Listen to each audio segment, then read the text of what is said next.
네, 우리 함께 축복합니다. 할렐루야 샬롬하고 사무엘아 할렐루야 샬롬하고 축복합니다. 할렐루야 샬롬 샬롬 샬롬 샬롬 샬롬 샬롬 샬롬 샬롬. 하나님 사랑합니다. 여러분 주 안에서 사랑합니다. 사무엘하 12장 말씀이죠.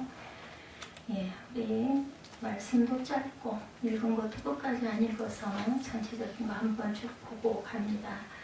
여호와 22장 처음에 시작할 때 야외에서 다윗을 모든 원수의 손과 이렇게 나오죠. 여호와는 어떤 분이실까요? 여러분들, 하나님은 출애굽을 한 이스라엘 민족에게 출애굽기 15장에서 17장에 기록된 홍해 광야의 길, 그죠? 마라, 르비딤을 통해 제일 먼저 하나님이 어떤 분이신가를 가르치십니다. 왜냐하면 하나님이 어떤 분이신가를 아는 만큼 그분을 우리가 섬길 수 있기 때문이죠. 그래서 누구든지 우리 사람 인간관계 속에서도 그 사람 아는 게 가까워지는 가장 가까운 길이에요. 그 사람을 모르면 친해질 수가 없어요. 겉으로 인사만 해가지고는 아무 소용이 없죠. 그래서 말씀하시죠. 하나님은 어떤 하나님? 구원의 하나님이십니다. 출애굽기 10장 2절. 선물을 달게 하신 하나님이죠. 출애굽기 15장 25절. 치료하시는 하나님입니다. 출애굽기 15장 27절. 또한 치료하시는 하나님 26절. 부유하게 하시는 하나님 27절. 일용한 양식을 또한 공급해 주셨어요. 그죠? 출애굽기 16장에 증거합니다. 생수를 공급하시는 하나님 출애굽기 17장 6절. 승리하게 하시는 하나님 출애굽기 17장 15, 6절. 참고하시라고 제가 일일이 장절을 불러드립니다. 요한은 어떤 분이세요? 구원의 하나님 다 알죠? 쓴물을 달게 하셨어요. 마라의 쓴물. 치료의 하나님, 부욕케 하시는 하나님, 우리에게 먹을 것을, 양식을 항상, 여러분들 먹고 사시고 쓰고 사시는 모든 것들이 물론 내가 노력해서 얻어지는 것이지만 근원은 하나님께 있습니다. 하나님이 우리에게 건강 주시지 않고 우리에게 일할 일터를 주시지 않으면 우리가 수입을 가질 수가 없고 그걸로 우리가 살아갈 수가 없죠. 그래서 이 모든 것은 하나님께서 주신다. 그래서 우리가 11조가 귀합니다. 생수로 공급하신 하나님이고 승리하게 하시는 하나님입니다. 그의 성전에서 내 소리를 들으셨다. 7절에 보면은 이렇게 고백하죠. 내가 환난 중에 야외께 아뢰며 나의 하나님께 아뢰었더니 그가 그의 성전에서 내 소리를 들으셨다. 나의 부르짖음이 하나님께 들리셨도다. 그래서 우리가 기도를 하게 되는 것입니다. 성전은 만인이 기도하는 집이죠. 열왕기상 8장 27절에서 53절에 보면 주 앞에서 부르짖음과 비는 기도를 들으사 사하여 주옵소서. 역대 6장 18절 39절에도 주 앞에서 부르짖는 것과 비는 기도를 들으옵소서. 종이 이곳을 향하여 비는 기도를 들으시옵소서. 이렇게 기도합니다. 역대 7장 14절에서 16에도 이곳에서 하는 기도에 내가 눈을 들고 귀를 기울이니 내 이름을 여기에 영영이 있게 하였습니다. 하나님께서 말씀하십니다. 우리 기도를 듣지 않으실 때는 어떨 때일까? 여러분들 아시죠? 죄악에 대함이 가로막혀 있을 때, 마음의 회개가 일어나지 않고 있을 때입니다. 잠깐 껐다가 켰으면 좋겠네요. 저 얼굴이 너무 많이 뜨겁거든요. 이사야 59장 1절에서 2절. 너희 죄가 그의 얼굴을 가리어서 너희에게서 듣지 않으시게 함이니라. 율법을 듣고도 돌이키지 않을 때, 잘못된 거 알면서도 돌이키지 않을 때죠. 잠언 28장 9절입니다. 사람이 귀를 돌려 율법을 듣지 아니하면 그의 기도도 가증하다. 듣고 어떻게 해야 돼요? 행해야죠. 잘못하더라도 다시 회개하더라도 행할 줄 알아야 합니다. 하나님과 우리 사이를 가로막는 5가지 죄악의 담이 있습니다. 성회와 아울러 악을 행하는 것이죠. 이사야 1장 13절에서 15절. 성회와 아울러 악을 행하는 것을 내가 견디지 못하겠노라. 너희가 많이 기도할지라도 내가 듣지 아니하리니 이는 너희의 손에 피가 가득하다. 더러운 예물을 드리는 것, 온전치 못한 것을 하나님께 형식적으로 드리는 것 아무 소용이 없습니다.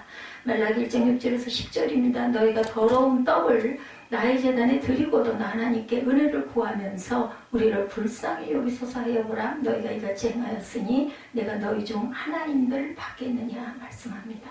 용서하지 않는 것이 또한 하나님께서 듣지 않는 기도, 우리는 용서해야 합니다. 마가복음 11장 25절에 서서 기도할 때 아무에게나 혐의가 있든 용서하라. 그리하여 너희 허물을 사하여 주시리라 말씀합니다. 주의 종을 대적할 때입니다. 민수기 16장 15절. 주는 그들의 허물을 돌아보지 마옵소서. 부임금을 섬기는 거죠. 나는 너희와 함께 올라가지 아니하리라 말씀합니다. 다윗은 일평생 자기와 함께 해주신 하나님에 대하여 야훼는 나의 목자시니 내게 부족함이 없으리라 이렇게 고백하죠.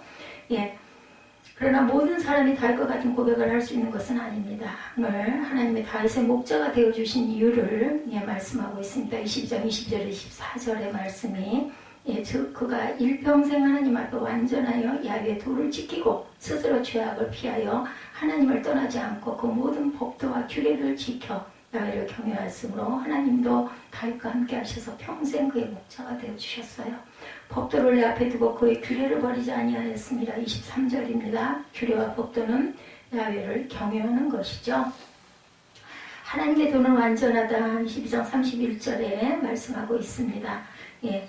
아브라함을 택하신 목적은 야훼의 도를 지켜 행하게 하기 위함이셨어요. 창세기 18장 19절이죠. 이스라엘 자손을 구원하신 목적이기도 합니다. 신명기 8장 5, 6절입니다. 더구나 더 나아가서 이방인이 나를 택하고 구원하신 목적이기도 합니다. 이방인인 나를 택하고 갈라디아서 3장 6절에서 9절 또한 예수님께서 이 땅에 오셔서 가르치신 하나님의 나라 복음을 우리에게 증거하시기 위해서 야훼의 도, 곧 하나님의 도, 누가복음 4장 43절에 증거합니다.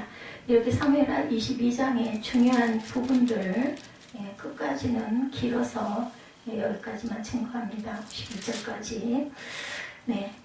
이 시, 여러분들 어서 많이 아까 1절에서 7절 우리 고백할 때 많이 듣던 그런 고백인데 그런 마음 가지셨죠? 10편, 18편과 동일합니다.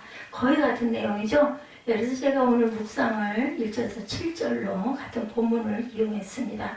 다윗은 왕이 되기 전에 10년 이상을 사울의 추격을 피해서 도피 생활을 했어요. 다 아실 거예요. 아둘람 굴에 많이 도망 다니고 사울이 죽고 난 후에 다윗은 이스라엘의 왕이 온전한 왕이 되죠. 다윗은 왕이 되며 하나님의 도우심으로 주변 여러 족속들을 제압하고 번성과 평화의 시대를 맞이하게 됩니다. 바로 이 시절에 다윗은 지난 시간들을 돌아보면서 하나님께 감사와 찬양과 영광을 돌리죠. 감사와 찬양과 영광. 그래서 오늘 제목이 다윗의 감사와 찬양입니다. 우리는 어떨 때 찬양이 나와요? 감사할 때 찬양이 나오죠. 그리고 또한 거꾸로 찬양하면 마음에 기쁨과 감사가 솟아나오기도 합니다. 그래서 찬양과 경배가 예배 안에 아주 중요한 부분을 차지하고 있습니다. 그전에는 교회 가면은 제가 그 청년 때 이럴 때는 준비 찬송한다 이렇게 했지만 요즘엔 다 찬양과 경배다. 예배의 가장 중요한 부분이라고 저는 생각합니다. 찬양을 통해서 우리가 못다한 기도를 할 수가 있기 때문에 저는 주로 찬양은 정말 묵상하면서 미리 준비하지 않습니다. 그리고 마음에 오는 부분들이 마음에 꽂히는 대로 찬양을 하고 갑니다. 왕이 된 후에 하나님의 도우심으로 여러 족속들을 제압하고 번성과 평화의 시대를 누린 다윗도 이렇게 시시때때로 그 많은 시편을 통해서 하나님께 기도하죠. 찬양하고 감사하는 이 기도. 그 시편 그 시대 다윗이 시편을 지었을 시대에는 모두가 다 곡조가 있었습니다. 그래서 지금처럼 우리가 입술로 고백하는 게 아니라 노래를 부르는 거죠. 자신의 그 마음의 고백을. 바로 이 시대 다윗은 지난 시간들을 돌아보면서 정말 크신 하나님께 감사와 찬양과 영광, 예배죠. 예배를 드립니다. 그 찬송시는 오늘 우리에게 도전이 되고 또한 위로가 되고 귀감이 되는 찬양이 아닐 수가 없습니다. 그의 감사와 찬송이 우리의 것이라고 고백하는 저와 여러분들이 되시기를 주님의 이름으로 축복합니다.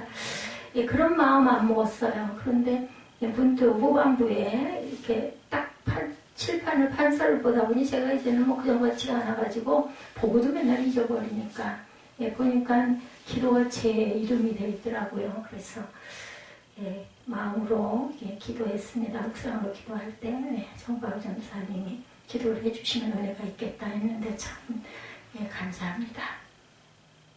구원자이신 하나님이죠. 다윗은 첫 번째로 구원자 되시는 하나님을 찬양합니다. 구원이라는 단어는 원래 어떤 사람이 물에 빠져 죽어가는데 건짐을 받는 것. 이것이 바로 구원이죠. 건져줘서 구원해줬다. 근데 하나님이 주신 구원은 물에 빠진 사람 건져준 것과는 비교할 수가 없습니다. 제가 일부 예배 때도 오늘 김종국 형제님, 집사님이 오늘 홈쇼핑 부분도 있고 포장이 잘못된 부분 때문에 일부 예배를 드리신다고 오셔서 제가 여기서 말씀을 나누면서도 얘기를 했지만 정말 나이가 들었는데 이 젊은 분들 지금 40대, 30대 이런 분들은 특히나 우리 예지나 사무엘 같은 경우에는 아마 그런 거 별로 느끼지도 못하겠지만 저는 이제 나이가 많고 몸이 건강이 늘 이렇게 좋지가 않다 보니까 아주 감사한 게 있어요. 근데 지금 전 세계 인구의 10%도 안 된다고 그러죠. 기독교 인구가 비례로 따지면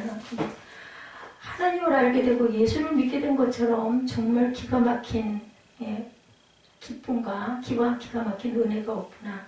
왜냐하면 돌아갈 곳이 있다는 것처럼 기쁨이 없는 거예요. 만약에 돌아갈 곳이 없다면 죽으면 그냥 끝이다. 제가 늘 가끔 말씀을 드리지만 그게 너무 강하기 때문에 말씀을 드립니다. 어려서 내가 만약에 죽는다면 아무것도 볼 수가 없고 깜깜하게 죽네. 아무 생각도 못 하겠는데 그게 너무 무서웠거든요. 그래서 예수를 믿은 것도 아니고 기억도 안 나지만 지금 생각하면 그때 그런 생각을 했던 것 같아요. 내가 죽는다면 어머 그럼 어떻게 얼마나 무서워. 깜깜한 흑암인데 그죠? 근데 이렇게 구원받고 예수를 알게 되고 비틀거리는 인생을 살아오면서도 그래도 꼭 주일은 지키려고 했었던 것 그게 너무 감사하고 돌아갈 본향이 있다는 것처럼 귀한 건 없어요. 물에 빠진 사람 건져준 것도 큰 구원이기는 하지만 영원한 구원을 받은 거잖아요. 우리는 돌아갈 집이 있습니다. 우리 평상시에도 집으로 돌아갈 때 얼마나 마음이 푸근해져요. 그죠? 너무 힘들었어. 빨리 가야지. 빨리 집에 가야지. 뭐 집에 가면 누가 반기는 사람도 없는데도 집에 들었으면 한숨이 휘 하고 나오고 모든 걸 다 풀어헤치게 되죠. 그리고 너무 편한 거예요. 아무도 없어도 너무 편하고 이런 것처럼 영원한 본향 내 집이 있는 이 하늘나라 얼마나 감사한가. 성경에서는 크게 두 가지 의미로 사용을 합니다. 구원이라는 거. 먼저 우리를 죄와 사망과 저주에서 건져주신다는 의미. 여러분들 잘 아시는 부분이 또 다른 의미는 우리가 환난과 위험과 원수의 위협에서 건져주시는 하나님. 제가 일부 예배 때 놀라지 말라, 두려워하지 말라, 그리고 실패는 어때요? 그것이 잘못된 것을 알았을 때 다시 수정이 되는 거다라는 이야기를 제가 세빈 예배 때 전했습니다. 또 마침 뒤에 올라온 귀한 속담 좋은 말씀 구절들이 너무나 말씀에 내 마음에 와서 그걸 함께 두 번을 같이 합독을 하게 해서 기도를 하고 보내줬는데 얼마나 마음에 위로가 되고 또 용기가 되었는지는 모르겠습니다. 성령께서 하실 일이겠죠. 다윗은 왕이 되기 전에 사울왕이 원수처럼 달려들어 다윗을 죽이려고 십수년을 쫓아다녔어요. 사울은 이스라엘 온 백성을 감시자로 삼아서 다윗을 추격합니다. 그 결과 다윗을 거의 잡을 뻔한 적이 여러 번 있었어요. 정말 요나단이 아니었으면 어땠을까? 물론 하나님께서 붙이신 사람이에요. 그죠? 그렇죠. 어쨌든 사람을 통해서 다윗의 생명을 하나님께서 보호하시죠. 수금 탈 때 창을 2번이나 던져도 그것이 벽 사이로 그죠? 빗나가는 그러한 일들. 하나님께서 보호하시지 않으면 그런 일이 일어날 수가 없겠죠. 다윗은 그야말로 죽음 직전까지 몰리는 위험을 여러 번 받습니다. 다윗이 구원자 하나님을 노래한 첫 번째 이유는 사울의 강력하고 끈질긴 위협에서 건져주신 은혜가 너무 크고 감사했기 때문에 그런 위협을 안 받았다면 이런 아름다운 시편 18편 같이 아니면 오늘 사무엘하 22장 같은 이런 고백이 나올 수가 없어요. 그래서 저는 늘 요즘에 생각합니다. 너희 고난이 유익이라. 내가 이런 어려움 또 특히나 신체적인 이런 약함 이런 게 없었다면 제가 전폭적으로 하나님께 제가 속해 매달려서 이렇게 감사하고 기뻐할 수 있을까. 그렇게 보면은 이게 좋은 현상은 아니지만 제가 이렇게 됨으로 인해서 하나님께 더욱더 가까이 다가가고 매일매일 하루하루가 얼마나 감사하고 귀하게 여겨지는지 모릅니다. 다윗은 그야말로 죽음 직전까지 몰렸을 때 이 입술의 고백, 왜냐하면 그 죽음에서 자기를 자꾸 피하게 해주시고 건져주시고 고쳐주시고 사람을 통해서 상황을 통해서 죽음에서 건져주신 정말 무서웠을 것 같아요. 얼마나 무서웠겠어요, 그 위협이. 근데 두려워하고 놀랐다면은 아마 지레 죽었을 거예요. 그죠? 근데 그 담대함을 주신 분도 하나님이시니까 이런 고백이 나오시죠? 나의 반석이시오, 피할 피난처시오, 구원자시라. 나를 폭력에서 구원했다고 그래요. 폭력. 죽이려고 쫓아다니는 그 무리에게서 구원하죠. 내가 찬송받으실 야곱께 아뢰르니 내 원수들에게서 구원을 받으리로다. 이 고백이 다윗이 이 경우를 당했기 때문에 이런 귀한 이 정말 뭐랄까 정말 은혜가 되는 마음에 감동이 되는 이러한 고백이 나올 수가 있다라는 거죠. 예, 다윗이 구원자 하나님을 노래한 첫 번째 이유는 사울의 강력하고 끈질긴 위협에서 건져주시는 은혜가 너무 감사했기 때문이다. 다윗은 자신을 건져주신 구원자 하나님을 여러 단어로 표현하죠. 예, 구원자, 방패, 피난처, 뿔, 구원의 뿔, 나의 반석, 나의 높은 망대, 나의 피할, 나의 피난처시오. 이런 여러 가지로 말씀하고 있습니다. 예, 다윗은 구원자 하나님을 반석이라고 비유하죠. 반석은 낭떠러지에 위치한 높은 절벽을 의미합니다. 그는 사울이 추격할 때 이런 바위 틈에 숨어서 살 수가 있었어요. 그러므로 반석은 하나님은 안전한 피난처가 되신다라는 의미입니다. 다윗은 구원자 하나님을 요새라고 비유합니다. 독수리는 뾰족하고 험한 바위 끝부분에 둥지를 짓고 새끼를 낳아서 기르죠. 그 이유는 가파르고 높아서 아무도 접근하지 못하기 때문에. 예루살렘 성전이 또한 그렇게 난공불락이다. 그래도 결국은 점령이 되고 허물어지기는 했지만 그럴 정도로 이런 장소가 바로 요새시죠. 요새라는 하나님은 안전한 은신처가 되신다라는 뜻입니다. 이스라엘 땅에서 반석과 요새처럼 가파르고 험한 절벽과 바위로 이루어진 곳이 많아요. 다윗은 그런 지형을 이용해서 사울의 추격을 따돌리고 생존할 수 있었어요. 이것도 누가 주셨겠나요? 하늘에서 주신 지혜입니다. 그래서 가장 중요한 것은 지식이 많다고 박사라고 해서 지혜롭지는 않습니다. 그죠? 그렇게 학력이나 그런 많은 공부를 했음으로 인해 지혜로워진다면 얼마든지 어디까지든 가도 되는데 그렇지가 못합니다. 주신 지식, 세상에서 우리가 공부를 하는 지식도 굉장히 중요하지만 하늘의 지혜처럼 귀한 것은 없다라는 거죠. 다윗은 구원자 하나님을 피할 바위에 비유합니다. 이스라엘 지형에서 바위는 사막의 모래와 비교가 됩니다. 오늘 오전에 새벽에 모처럼 이동훈 목사님 설교를 좀 이렇게 뵙고 싶고 궁금해서 제가 이렇게 쭉 틀고 몇 편은 묵상을 하고 보고 나중에는 이제 제가 움직여야 될 시간에는 그냥 계속 틀어놨는데 이동 목사님 뵈니까 아주 날씬해지셨더라고요. 그리고 머리는 완전한 그 백발이에요. 예전에는 염색을 하셨는데 시끄디끄 섞였던 게 이제는 완전히 하얗게. 그것도 저는 아주 너무나 부럽고 건강이 좋으시구나. 그 전에 좀 뚱뚱하시고 배도 나오시고 했는데 그런데 설교를 하시는 게요. 그냥 얘기하듯이 아주 조용 하셔요. 그런데도 저는 너무나 그리워서 그랬는지는 모르지만 은혜가 됐어요. 이거 다른 말씀이에요. 누가 보고 말씀을 하셨는데 다른 말씀인데도 너무나 은혜가 되더라고요. 그래서 참 신앙 연주와 은혜가 정말 이게 은혜지 하는 그런 저는 감동을 받았습니다. 모래바람이 불어칠 때 큰 바위는 여행자들에게 안전한 피난처의 역할을 합니다. 이처럼 하나님은 변치 않고 견고한 피난처가 되신다. 그에게 피하는 자는 복이 있죠. 다윗은 구원자 하나님을 방패에 이렇게 비유합니다. 방패는 적의 칼과 창과 화살의 공격을 막아내는 방어수단입니다. 이처럼 하나님은 우리의 원수들의 공격을 막아주시는 방패가 되시죠. 다윗은 구원자 하나님을 풀에 비유하죠. 짐승에게 있어서 뿔은 힘의 상징이기도 합니다. 그리고 적의 공격에서 보호해주는 그러한 그 검이 되기도 하죠. 수단이 됩니다. 하나님은 뿔과 같은 권능으로 우리를 대신하여 원수를 공격해서 우리를 보호해 주시고 실제로 성경에 보면 다윗이 전쟁을 할 때 하나님이 직접 천사를 보내서 적군을 18만 5천 명을 물리친 사건도 있죠. 다윗은 구원자 하나님을 높은 망대에 비유하죠. 여기서 망대란 인간이 인위적으로 쌓아서 경계병을 배치하는 파수대가 아니에요. 이것은 자연적으로 형성된 험준하고 높은 지형을 의미합니다. 높은 망대의 은신에 있으면 적이 공격해오는 것을 보이죠. 그래서 미리 대비할 수가 있습니다. 이처럼 하나님께 피하면 가장 확실하고 안전하다. 다윗은 구원자 하나님을 피난처에 비유하시죠. 구약의 시인들은 즐겨 쓰는 단어로 재난의 위험에서 지켜주시는 곳을 의미합니다. 하나님은 우리의 영혼과 육체를 지켜주시는 가장 안전한 피난처가 되시죠. 하나님은 이와 같은 구원자이시기 때문에 환난을 당할 때마다 하나님께 기도했으며 그때마다 하나님이 나를 구원해 주셨다라고 간증을 합니다.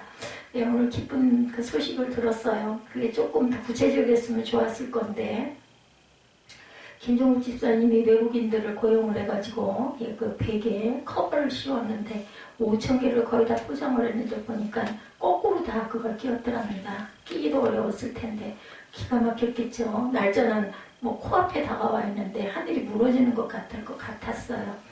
예, 그래가지고 얘기를 하면서 그럼 어떻게 하면 좋아? 그래서 오늘도 새벽같이 나와봐야 된다고 얘기를 하다가 그래도 오늘 2시에 방송도 있는데 그럼 예배를 안 드린다고 했더니 아이고 참 그렇지 하면서 그것도 알게 해주신 분이 하나님이시라고 얘기를 했다고 그래요. 그래서 제가 어디에 근거해서 하고 물어봤더니 그게 아니라 본인이 생각이 나고 볼 수 있게 해준 누군가를 보내서 그걸 내가 확인할 수 있게 해주셔서 다 끝까지 다 거꾸로 씌우지 않고 여기서 알게 해주신 것도 하나님이 알게 해주셨다. 저는 그냥 다른 거는 뭐 다 그만두고 하나님이 알게 해주셨다는 말에 너무나 제가 감동받았습니다. 참 제가 오늘 일부 예배 내내 우리 김종국 집사 마음으로 기도하면서 제발 좀 믿음을 많이 받아가지고 신실한 하나님의 그러한 그릇이 됐으면 감사하겠다라는 마음으로 간절하게 설교를 했습니다. 하나님의 구원은 과거뿐만 아니라 현재와 미래까지 계속될 것이라고 믿음으로 다윗이 고백을 하죠. 하나님이 나의 구원자이심을 여러분들 믿으십니까? 아멘. 나의 영혼을 구원해줄 뿐만 아니라 내가 이 땅에 사는 동안도 인생의 위기 때마다 구원해 주심을 우리가 믿습니다. 그렇다면 우리도 다윗처럼 구원자 하나님을 찬양해야 합니다. 다윗처럼 과거의 구원에 감사하고 현재와 미래의 구원에 대해서도 믿음으로 고백해야 됩니다.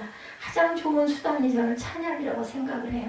말씀은 여러분들이 집중해서 묵상하면서 읽기가 힘들다 할지라도 교회에서 예배 때 아니면 뭐 길을 달릴 때 운전할 때라도 국동방송에서 찬양 많이 나오잖아요. 그럴 때 내가 뭐 흥얼흥얼 혼자 따라할 수도 있고 아니면 귀로 들으면서 가사에서 은혜를 받고 할 때 그것이 나에게 은혜가 되고 감동이 되고 나의 고백이 될 수도 있어요. 여러분들 한번 해보세요.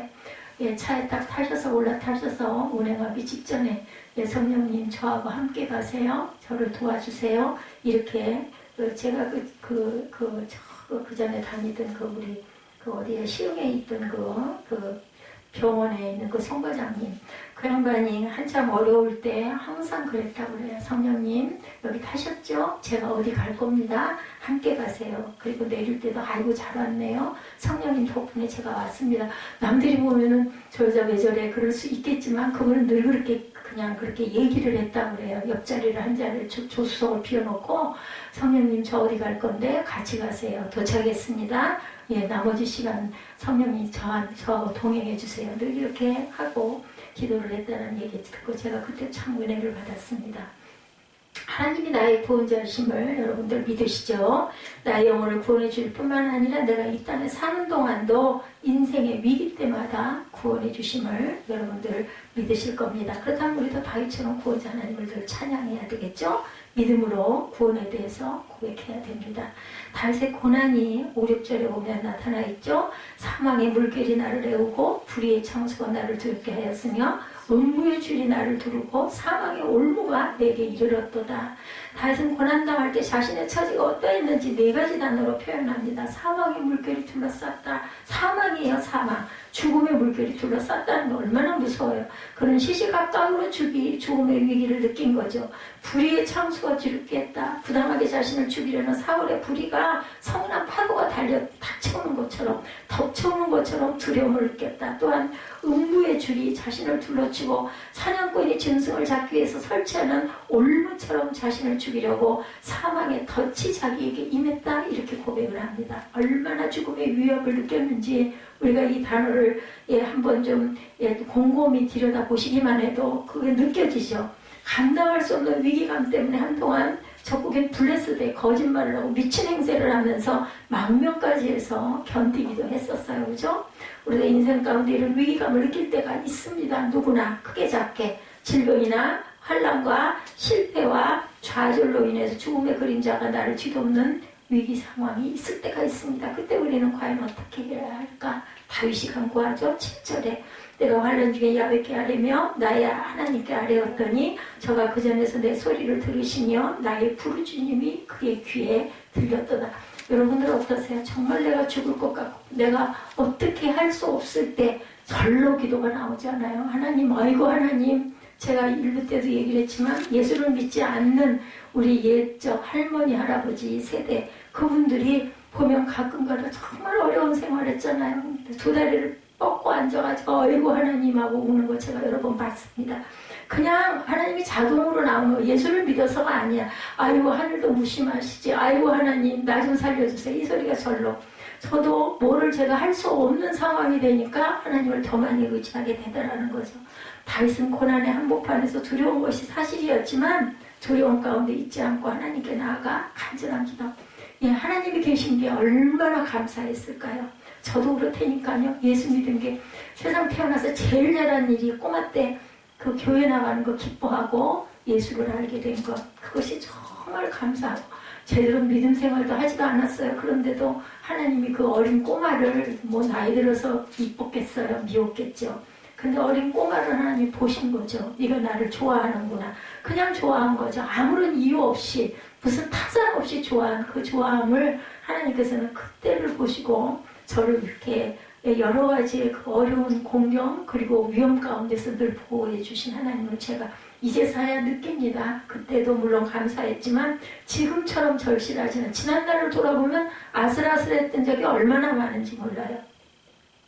그러니 야훼께 자기 상황을 낱낱이 아뢰죠. 그리고 간절히 부르짖어 기도했습니다. 그랬더니 하나님이 들으시고 응답해 주셨다. 우리도 고난을 겪을 때 지체하지 말고 하나님께 나아가 기도하시기 바랍니다. 그러면 하나님께서 우리의 간구를 들으시고 속히 응답해 주십니다. 다윗처럼 간증하게 되겠죠? 하나님의 응답입니다. 하나님은 고난 중에 하나님께 기도하였고 마침내 응답을 받죠. 이 하나님은 다윗의 기도에 크신 권능과 위엄으로 역사합니다. 이때 경험한 하나님의 권능을 우리 곁에 있는 자연현상으로 표현하고 있죠. 8절에 이에 땅이 진동하고 떨며 하늘 기초가 요동하고 흔들렸으니 그의 진노를 인함이로다. 하나님은 지축을 흔드는 지진처럼 다윗에게 임하시고 대적에게는 하나님의 진노를 나타내시죠. 9절입니다. 그 코에서 연기가 오르고 입에서 불이 나와 사르니어 그 불에 숯이 피었도다. 하나님은 코에서 연기가 나오고 입에서 불이 나와 대적을 불사르는 것처럼 역사하셔요. 어쩌면 화산이 폭발했을 거예요. 화라산 같은 그러한 그 표현. 화라산 봉우리에서 연기가 피고르고 용암이 솟아오르고 불꽃이 일어나는 것처럼 엄청난 위력으로 역사하죠. 10절입니다. 저가 또 하늘을 들이우고 강림하시니 그 발 아래는 어두컴컴하도다. 맑고 밝은 하늘이 갑자기 변하여 어둡고 두터운 구름이 몰려와 온 세상을 뒤덮고 캄캄해질 때가 있어요. 그리고 저도 어린 날 이런 걸 많이 봅니다. 벼랑간에 새파란 하늘이 시커멓게 먹장구름 끼죠. 그러면 그냥 저녁 밤 같은 그럴 때가 있습니다. 그러고 나면 뭐가 와요? 여지없이 소나기가 쏟아져요. 그죠? 그리고 또 어느새 새파란 하늘이 열리면 또 환해집니다. 그런 것들 볼 때 정말 하나님의 역사는 위대하구나 생각을 합니다. 이 표현은 하나님이 불의한 자들을 향하여 진노하사 그들의 얼굴을 덮어버리고 그들로 하여금 하나님의 영광을 볼 수 없게 만들고 심판 앞에 두려워 떨게 만들. 여러분들 자연재해처럼 무서운 게 없어요. 사람의 힘으로 뭐 어떻게 할 수가 없어요. 왜냐하면 순식간에 지금 과학이 발달해서 뭐 폭설이 내릴 것이다. 아니면은 그 수해가 일어날 정도로 비가 홍수가 임할 것이다. 아무리 한다 해도 100% 맞추지는 못하죠. 어느 순간 갑자기 이럴 때 얼마나 무섭습니까? 11절에 구룹을 타고 나르시며 바람날개 위에 나타나셨어요. 바람날개, 구룹이란 하나님의 보좌 주변에 하나님을 모시는 천사들을 의미합니다. 다윗은 하나님의 구룹들을 타고 이 땅에 강림하셨다. 하나님이 이렇게 고백을 하죠. 그리고 또한 바람날개 위에 나타나셨다는 것은 마치 독수리가 먹이를 잡기 위해서 공중에서 지상으로 쏜살같이 내려오는 것 같은 것을 의미합니다. 이처럼 하나님은 그룹 천사들을 타고 이 땅에 쏜살같이 오셔서 우리의 원수를 심판하신다라는 뜻을 갖고 있습니다. 12절입니다. 저가 흑암 곧 모인물과 공중에 빽빽한 구름으로 둘린 장막을 삭으시며, 그죠? 하나님은 이 땅에 내려오실 때 불의한 자들에게 거룩하고 영광스러운 얼굴을 보이지 않으시려고 흑암으로 모인 물과 빽빽한 구름으로 얼굴을 가리셨다. 그래서 악인들이 칠까지 어두운 하늘 아래서 더 두려움을 느끼게 될 것이다. 13절입니다. 그 앞에 있는 광채로 인하여 숯불이 피었도다. 여기서 말하는 광채는 번개를 의미합니다. 하나님의 얼굴과 영광이 검은 구름으로 감추어 있는데 구름 사이로 하나님의 권능이 헛뜨린다. 뭐처럼? 번개처럼. 14절입니다. 야훼께서 하늘에서 뇌성을 발하시며 지존하신 자가 음성을 내시며 검은 구름 사이로 번개가 내리치면 몇 초 후에 엄청난 천둥 소리가 들리죠. 그런 것처럼 하나님의 크신 권능으로 원수를 심판한다고 찬양합니다. 15절에 살을 날려 저희를 흩으시며 번개로 파하셨도다. 하나님은 화살을 날려 원수들을 흩어지게 하시고 번개로 그들을 무너뜨린다고 다윗이 고백을 합니다.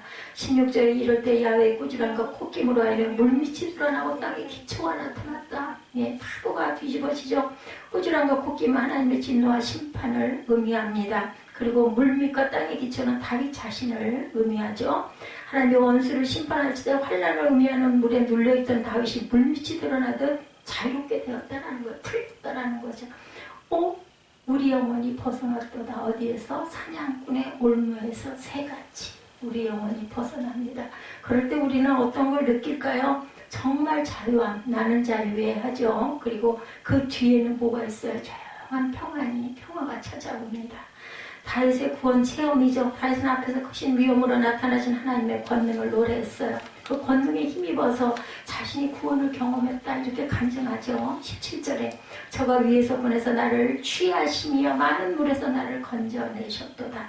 하나님 자신을 위험의 수렁에서 붙잡아 올리시고 많은 물과 같은 위기에서 건져내셨다고 고백합니다. 18절에 나를 강한 원수와 미워하는 자에게서 건지셨으며 저희는 나보다 힘센 영고로다. 하나님이 다윗을 강한 원수와 그를 미워하는 자에게서 건져내셨다라고 고백하고 감사합니다. 여러분들 감사할 때 꼭 고백하시기 바래요. 감사할 때 꼭. 그래서 감사헌금들을 그래서 하는 거예요. 금액이 중요한 게 아니라 내가 이런 게 정말 감사합니다. 하나님이 나를 이렇게 건지셨네요. 이 고백이 정말 귀합니다.